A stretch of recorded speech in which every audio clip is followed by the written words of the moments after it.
UMLA kasu tengah saipung konstituensi. Umasilang pale hakasngi sajan. Ulayo ban panhap perdano kumukongsan. Ya kalempung ilakai football ka Pramer Youth Cultural and Sports Club. Balatip kum ka First Interdong Promotion Invitation Football Tournament 2021. Kabal sedang nadu ka Arab Santarik Urisau batkut pat hak tegasngi. Hamadan Ruyong Pramer West Jente Hills District. Ka MYCSC. Kalalong kaladu jong ka tegalempung. Dagaba penlimno da iwe lanot ya ka Seven Brother FC. Kaladu kalayoru ikasong pisa ka balai pawajar tengka lembat ka trofi kadba ka kanhun bawan baar. Kayo ar pawajar tengka lembat ka trofi.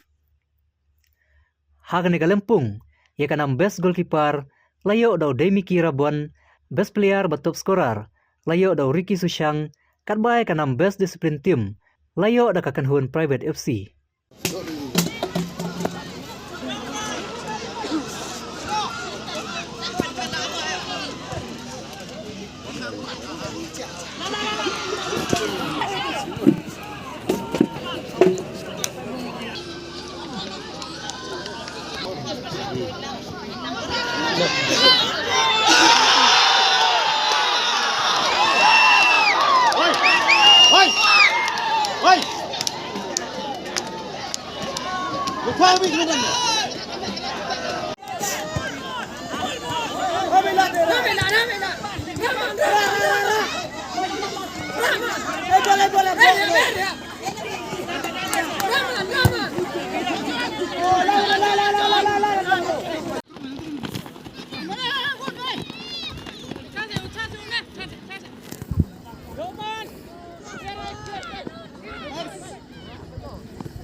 Simkia bi penman ya nega sport dan nega tournament wajib man la senam dan itu agawi nagwa dan kam tam ya di kan kendot bi yong i wadau kumu agak jingelek ke football pada jupor hawarok gilya dan kalau saya kemana ni yang ini sekiat to wa umpi yong i agak tinggi por wa yang macam long to pon dengan awak dia wan dengan harga. Ada saya suka bilang, macam kemana bilang, tahu itu like for kenal, ya emlang.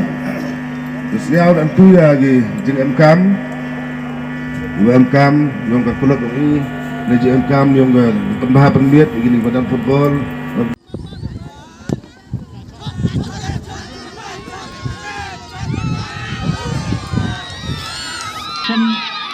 Maka Hamdan self help group dengan